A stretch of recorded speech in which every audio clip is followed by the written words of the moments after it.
Hello, welcome back to Mad Times with Madison. I hope you're having a great week. If you're a subscriber, I hope you listened to your bonus episode that comes out on Mondays instead of Fridays now. I just thought I'd rather start the week with a podcast than end the week with one, personally, so I swapped it. I'm sure I've talked about this before. I can't ever remember what I've already talked about. The case I'm doing today was the case I was going to do last week that I had talked about, like kind of a longer one. That's just a little interesting that I don't think people know a whole lot about. That's what I'm doing today. The one that I was talking about that I was very excited to do is so long. I don't know if I've ever done a case that long before. And I'm still sort of like adding in information here and there. So that's going to be a 3-parter. So if you are not a subscriber, you're going to want to be one when that comes out so you get instant access to all those other parts. Because you're not going to want to wait a week, 2 weeks to finish it. I'm very excited for it. I'm very proud of it. I think it's very well researched. It helps that a lot of it was official documents. I mean, there's not much you can do to get around that in the sense of like, is it right or is it wrong information? It's pretty accurate. I don't think I have much else to say. Let's see. I hope you have a good holiday if you celebrate Christmas. This will come up before that, and I won't see you again until after. So I hope you have great holidays. If you aren't doing anything, feel free to binge some of the older episodes. Feel free to subscribe to the Patreon and go back and listen to the backlog, because I think I left all of those. When I took over the feed, I did take off some of the older episodes just to sort of clean it up, just make it look nice, neat, easier to find the newer stuff I was doing. The Patreon, I'm like 99% positive that I had left every Patreon episode we've ever done on there. So if you are bored, spend the $2.50 a month, head over there, binge a bunch of old episodes if you would like. Well, if you're wondering, it's after work. That's why I'm rambling. I don't know. Something about recording in the dark in my room just makes my brain not function, and it makes me just say a bunch of things that I don't need to say. So I'm just going to get started. I am doing the case of Albert Fish this week. If you have never heard of Albert Fish, he was a serial killer. Trigger warnings. There's a lot of sexual abuse against children, a lot of crimes against children, cannibalism. It's just, I warned you last week, it was very dark. It's very dark. It's one of the darker cases. If that is not something you can see yourself able to listen to, that is completely fine.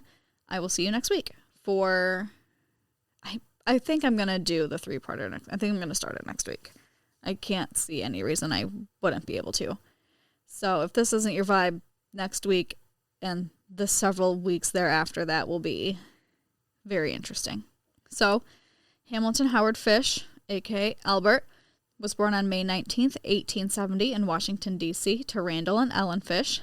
This family was a mess. First of all, his father was 75 years old, and his mother was 32. His father was 75 years old when he was born. Just to get that out there. Second of all, mental illness ran very deeply in this family. His mother suffered from hallucinations. He had an uncle who had mania. I even read one of his brothers lived in an asylum because he does also have a few siblings. As you can imagine, 1870, there's not a lot of background that has come up that is for sure accurate. There's not a lot of information from back then. And if there is, it's sort of been pieced together by telephone. So it's just sort of hard to put something together. So he did have a few siblings. When Albert was 5, his father died when he was 80 years old. His mother was unable to care for them, and he ended up in an orphanage. So Albert's time at St. John's Orphanage was not great.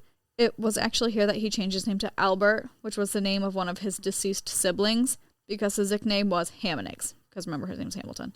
He hated it. He was also frequently abused at this orphanage, like physically abused. And he started to actually enjoy the pain of being abused, which comes up later heavily. By 1880, his mother was able to get a good job and get Albert out of the orphanage, which is just so weird. What a time. Which I guess is probably no different than foster care these days. You can, get your child back. But to just like drop your child off at an orphanage and come back and pick him up is like wild. When Albert was 12, he began a relationship with a young boy, and this young boy, or I also read this was all taught to him by his mother's boyfriend. I'm not sure which one. In the long run, I'm not sure it matters. So it's either this young boy when he was 12 or his mother's boyfriend. Anyway, he was taught to drink urine and eat feces. He was showed how to peep on people at the public baths, which he spent a lot of time doing. He would find people's addresses and just mail them the grossest letters, just like the most obscene shit inside.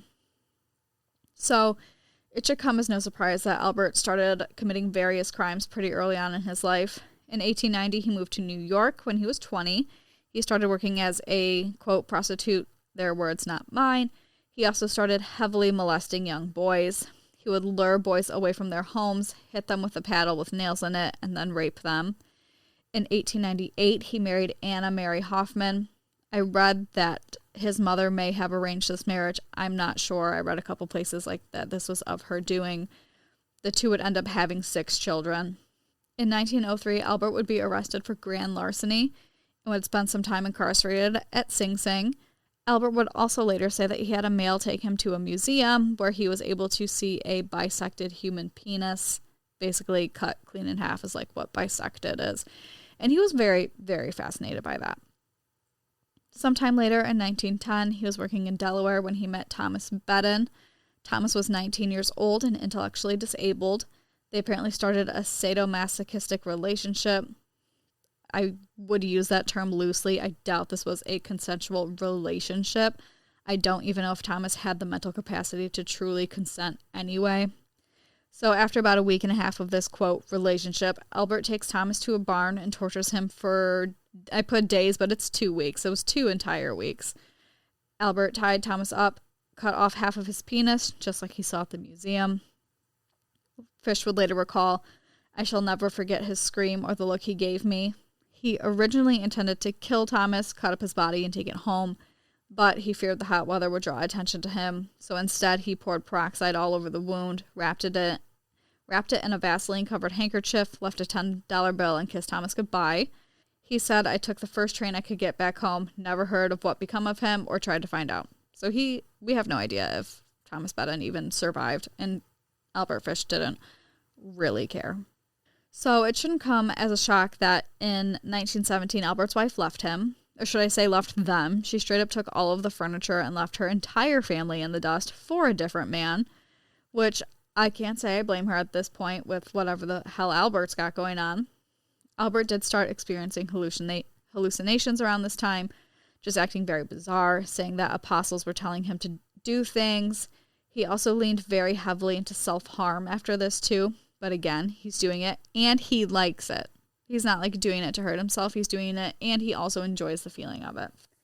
He would push needles into his groin and abdomen. He would hit himself with a board with nails on it. He inserted wool doused with lighter fluid into his anus and set it on fire. Just weird. Not your normal type of self-harm. He's going above and beyond to make this as weird as possible. Also, I read several places that despite his affinity for young boys, or even young children in general, he never physically abused his children.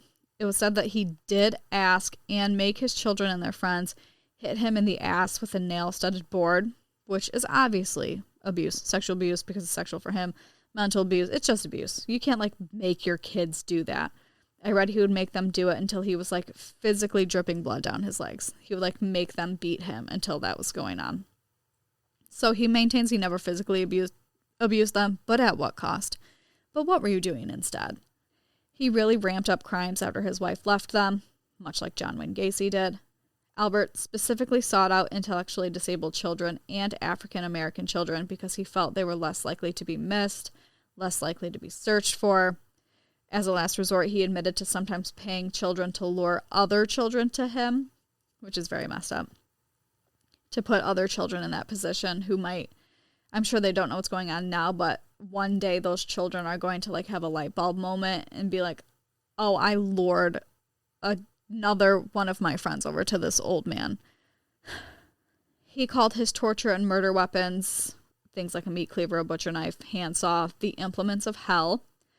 During some periods, his mental health was so poor that he believed God was commanding him to sexually mutilate young children. On July 11th, 1924, Albert found 8-year-old Beatrice Kiel playing alone on her parents' farm on Staten Island, New York. He offered her money to come and help him look for rhubarb. She was about to leave the farm when her mother chased Albert away. Albert left but returned later to the Kiel's barn where he tried to sleep, but was discovered by Beatrice's father and forced to leave. During 1924, the 54-year-old Albert Fish suffered from psychosis, felt that God was commanding him to torture and sexually mutilate children. He was going through, his children said he would just be, I'm sorry if that got really loud, I need to really figure out what's going on here. That his children said that he would like just scream into the skies about being God or talking to God. He's just like not all there. There was another almost victim after this, Cyrill Quinn. Cyrill Quinn and his friends were playing outside when Albert asked if they had had lunch yet. He said no, so they went over to Albert's house. Remember, this is the late 1920s. This isn't that crazy. Today, that would be absolutely wild to go to an old man's house for lunch. That would never happen. This is 1920s. Things are like a little different.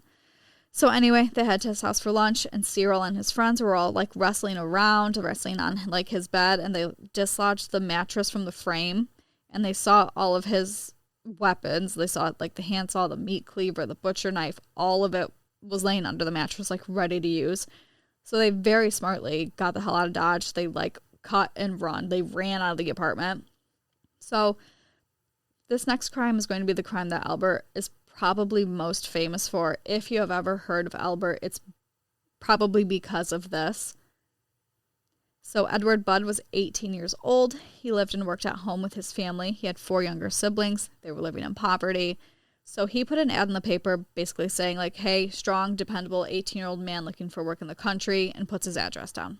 Again, not that uncommon for the time. Monday, May 28th, Edward's mother, Delia, answered the door, and there was an elderly old man at the door. He introduced himself as Frank Howard, a farmer from Farmingdale, Long Island, who wanted to interview Edward about a job. Like I saw his ad in the paper. I'd like to talk to Edward, please. So Edward's sister went to get Edward from his friend's house. Meanwhile, Edward's mother was talking to Frank. She learned he made most of his money through interior designing, and then he retired to a farm in the country. He had 6 kids that he raised by himself because his wife had left them over a decade ago. He explained that his farm was very large. He had 5 farmhands, a cook. They had hundreds of chickens and dozens of cows.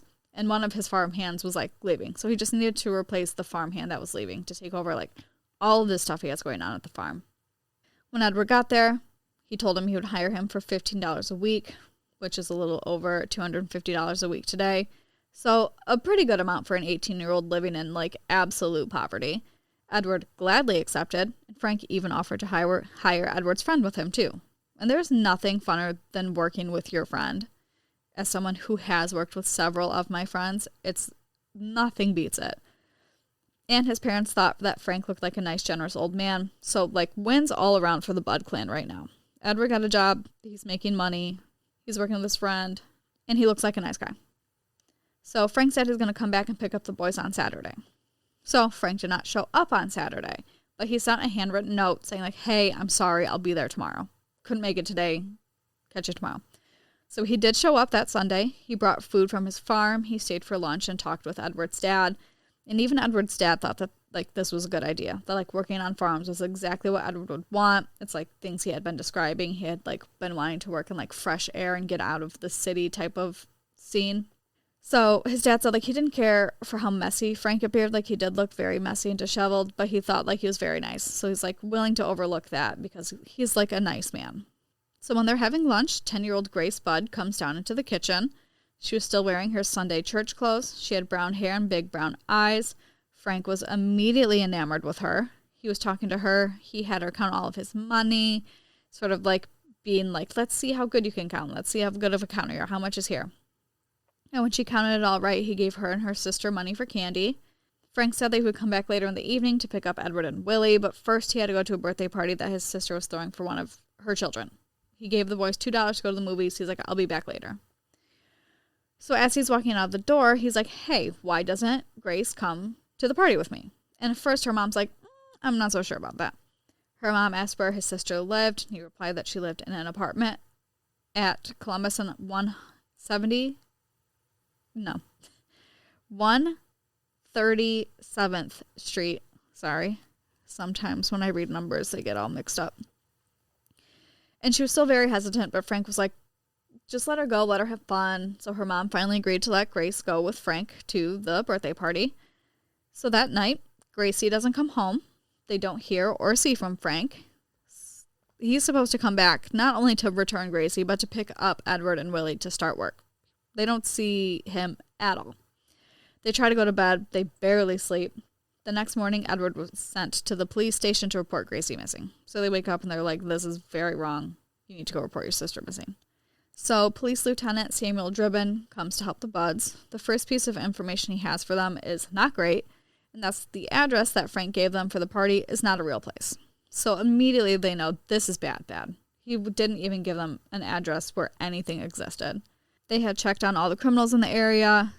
They're trying to check out everything that Frank Howard had told the Budds to see if anything was real, if they could piece any of it together to find who he really is. Hi, Harvey. On June 7th, New York police mailed out 1,000 flyers to police stations throughout the country with a photo of Gracie and a description of Mr. Howard. Things like this always yield a ton of false leads, but they did get a few solid starts. Police had found the Western Union office in Manhattan from which Frank Howard had sent his message to the Budds, plus the original handwritten message. Remember, he couldn't make it on Saturday, so he physically mailed them a letter to let them know he would be there on Sunday. Well, they found that letter, and they found the Western Union office that he had mailed it from. From the writing and grammar, it was clear that Howard had some education and refinement, which I don't think I said it earlier, but Albert Fish was pretty educated despite everything going on in his life. Police also located the push cart where Howard had bought the cheese that he'd given to the Budds, saying, like, this is from my farm. They found where it actually came from. Both addresses were in East Harlem, which then became a focal point of intense search and investigation. When the New York police took over, they were no strangers to missing children. The year before, on February 11th, 1927, 4-year-old Billy Gaffney played in the hallway outside his apartment with his 3-year-old neighbor, who was also named Billy. A 12-year-old neighbor who was babysitting his sleeping baby sister went to join the boys, but went back to his apartment quickly after hearing his sister cry. That really flew out of my mouth at a rapid speed. So a few minutes later, after he checks on his sister, the older boy noticed that the 2 Billies were gone and told the younger Billy's father. After a desperate search, the father found his 3-year-old son alone on the top floor of the building. His son had been on the roof. The man asked his son, where's Billy Gaffney? The little boy replied, the boogeyman took him.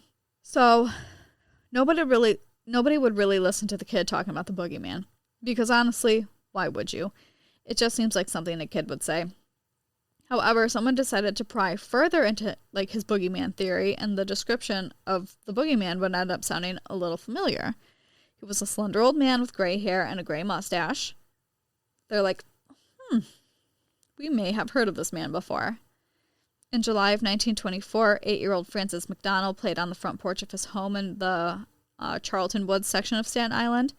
His mother sat nearby, nursing her infant daughter, when she saw a gaunt elderly man with gray hair and a mustache in the middle of the street. She said the man was just acting all weird, and then he left.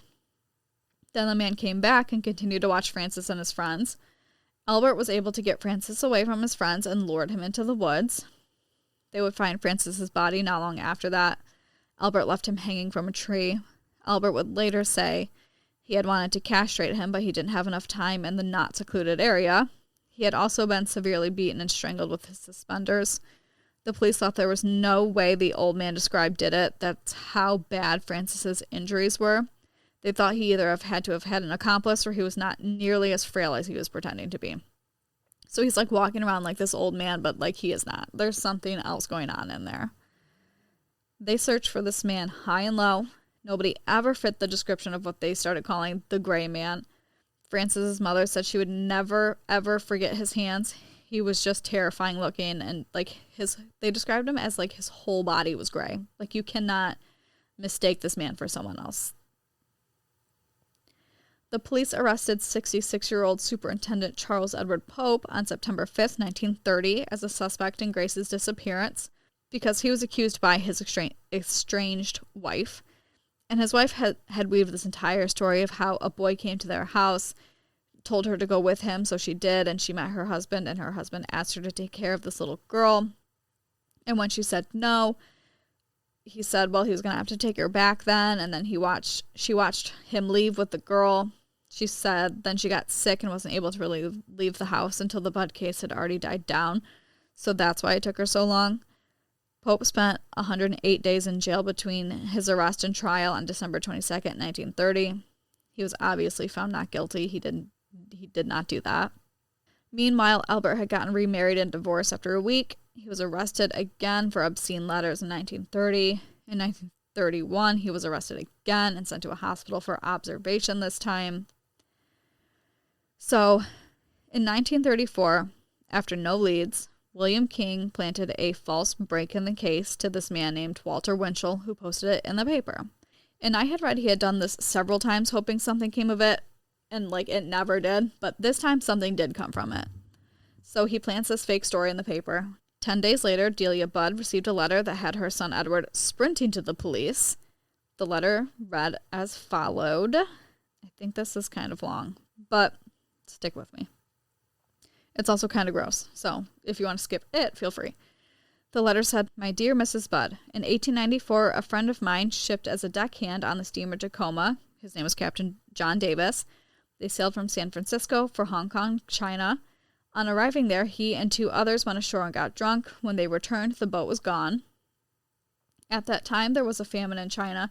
Meat of any kind was anywhere from $1 to $3 a pound. So great was the suffering among the very poor that all children under 12 were sold for food in order to keep others from starving. A boy or girl under 14 was not safe in the street. You could go in any shop and ask for steak, chops, or stew meat. Part of the naked body of a boy or girl would be brought out, and just what you wanted would be cut from it.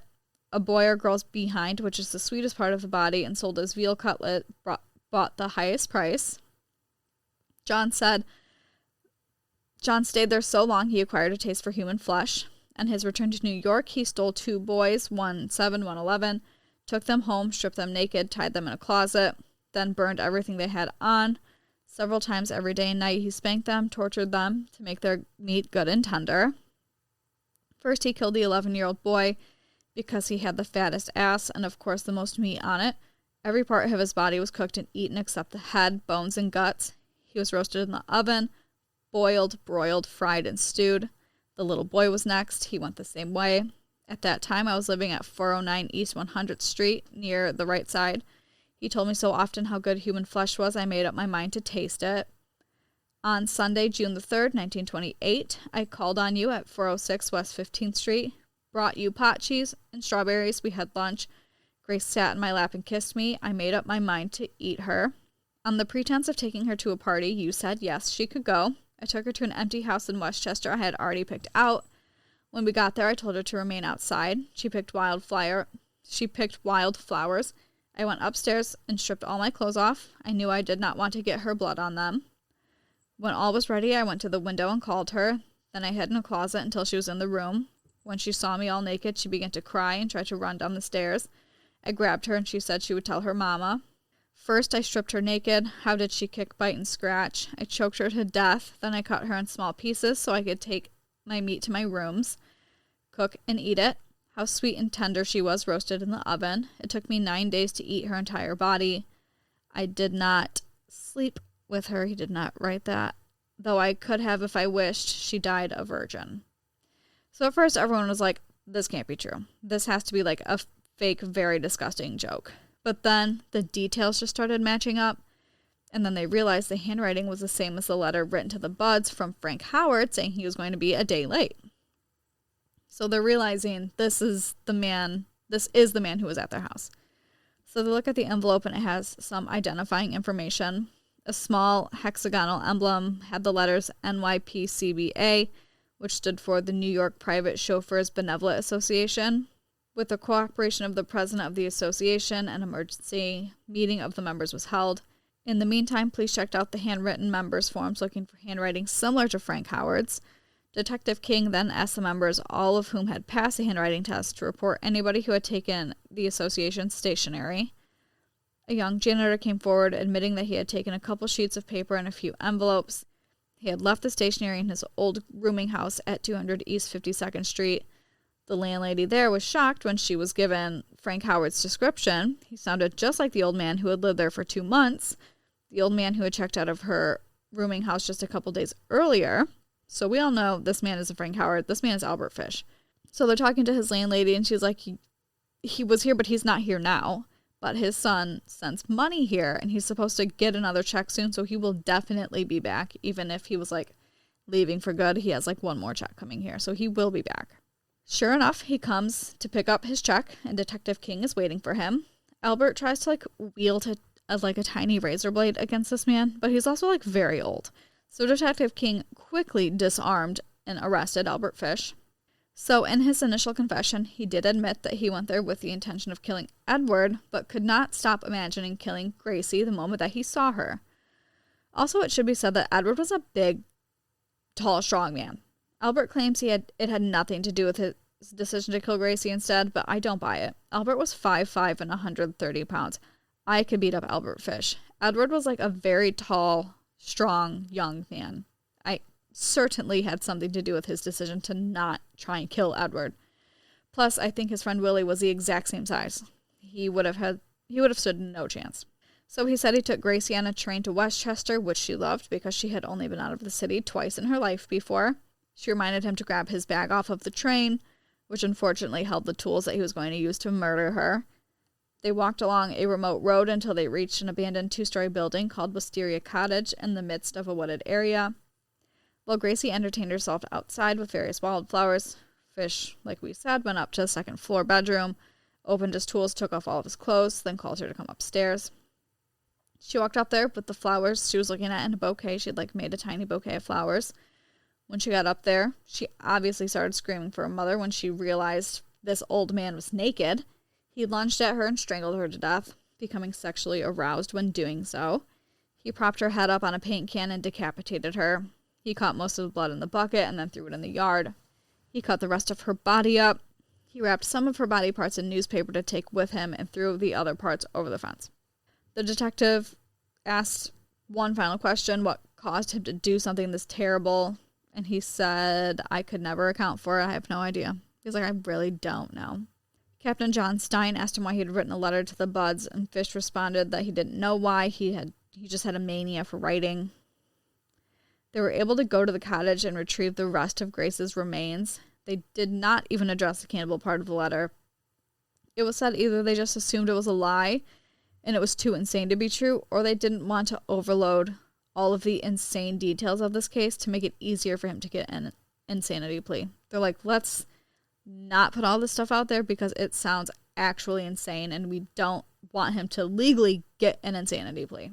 Detective King took Edward and his father to identify Albert. They were obviously hysterical at the sight of this man again, but Albert had zero emotion, like he had the entire time.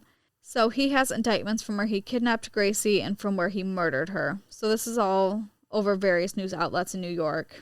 Well, they got a huge break in the case when someone recognized him.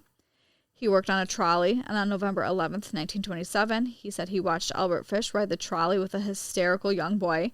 He said he just kept trying to get the boy to stop crying for his mother. And he had watched Albert have to pull this young boy off the train. That boy was Billy Gaffney, the boy who was kidnapped outside of his apartment. Trigger warning for gross descriptions again. Albert did confess that it was Billy Gaffney, and he confessed what he did to him. He said, I brought him to the Riker Avenue dumps. There's a house that stands alone, not far from where I took him. I took the boy there, stripped him naked and tied his hands and feet and gagged him with a piece of a dirty rag I picked out of the dump. Then I burnt his clothes, threw his shoes in the dump, and then I walked back and took the trolley to 59th Street at 2 a.m. and walked home from there.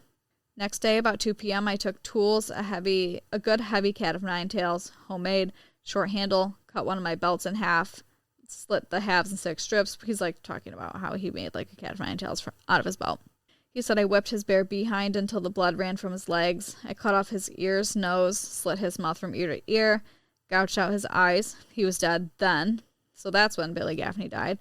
I stuck the knife in his belly and held my mouth to his body and drank his blood. I picked up 4 old potato sacks and gathered a pile of stones. Then I cut him up. I had a grip with me. I put his nose, ears, and a few slices of his belly in the grip. Then I cut him through the middle of his body, just below his belly button, then through his legs about 2 inches below his behind. I put this in my grip with a lot of paper. I cut off the head, feet, arms, hands, and the legs below the knee. This I put in my sack swayed with stones, tied the ends and threw them into the pools of slimy water you will see all along the road going to North Beach.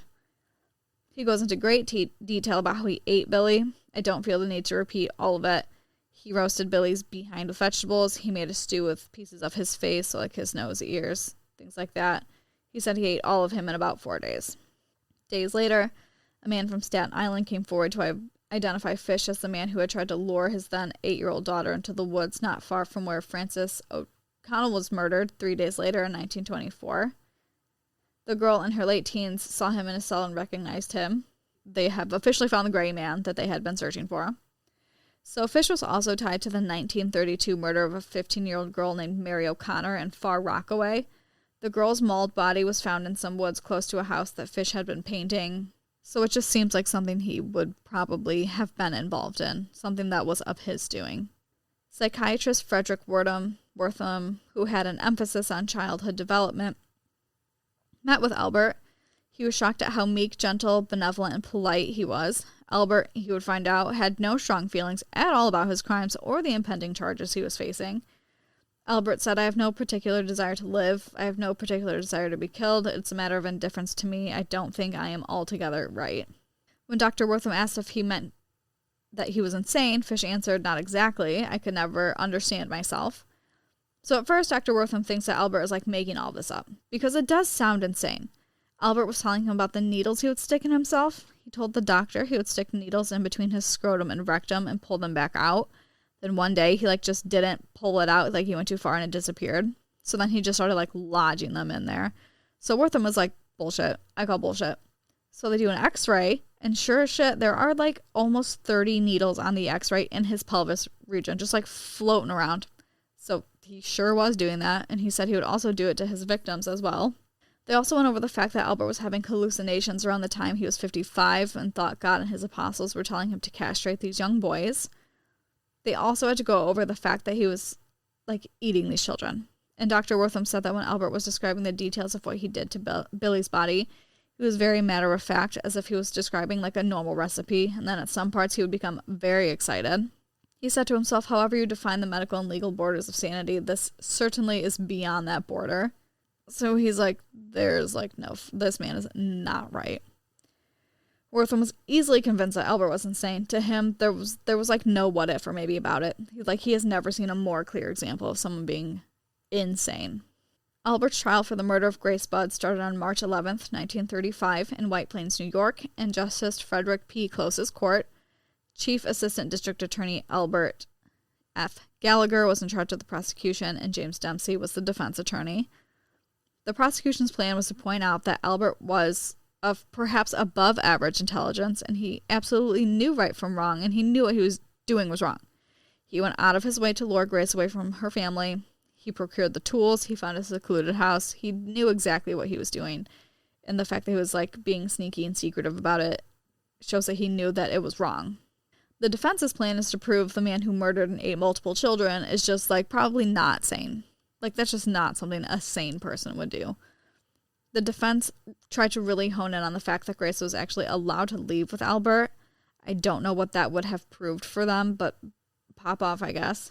The prosecution actually brought some of Grace's remains to the trial and then recreated how he killed her, which prompted the defense to call for mistrial. They're you can't do that. That's too much. Again, the defense focused on the cannibalism and the fact that there is no way a sane person would do what he did to those bodies, which I get what they're doing, but perhaps stop talking about the very heinous things that he did on trial. Maybe don't be keeping that fresh in everyone's minds.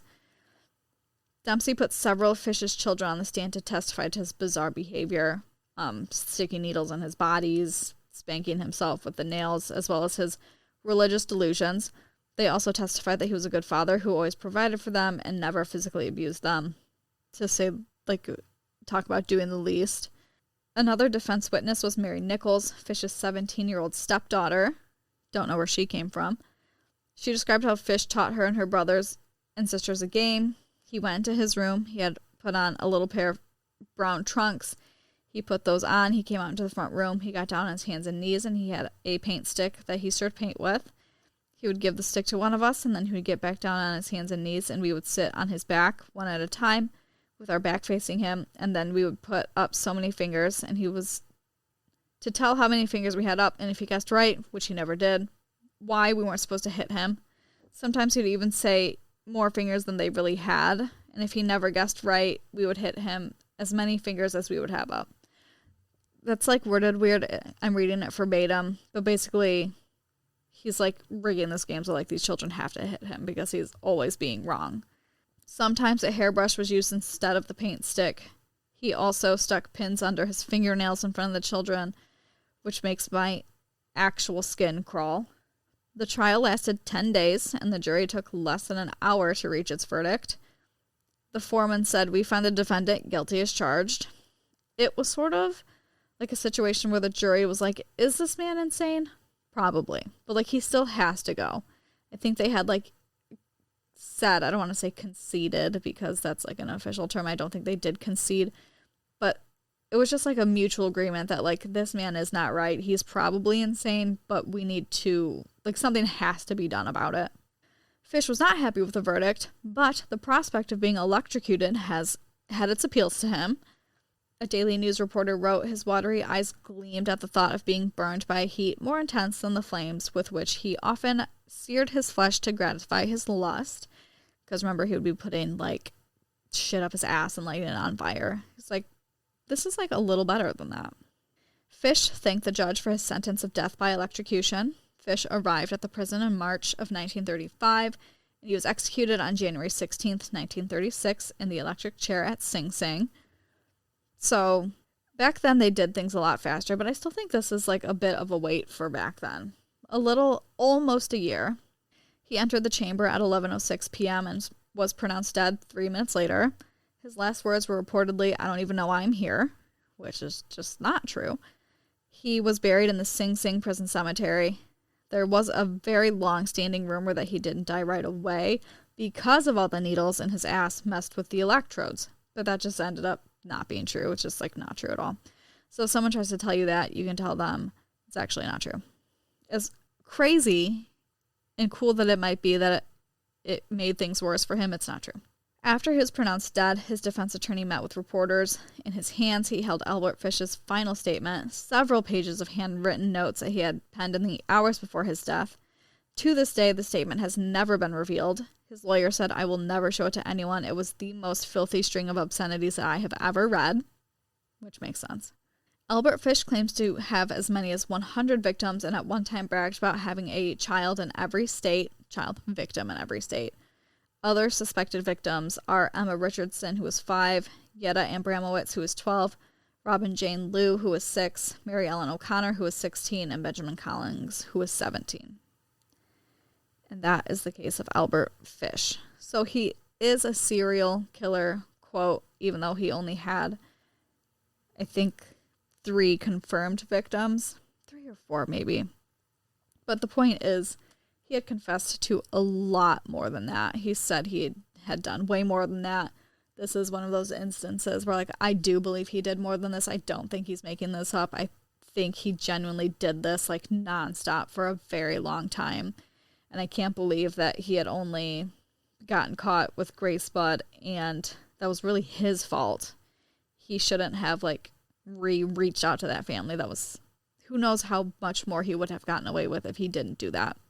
I think we'll be finding victims of Albert Fish in history for a very, very, very long time. If you have never heard of this, let me know what you think.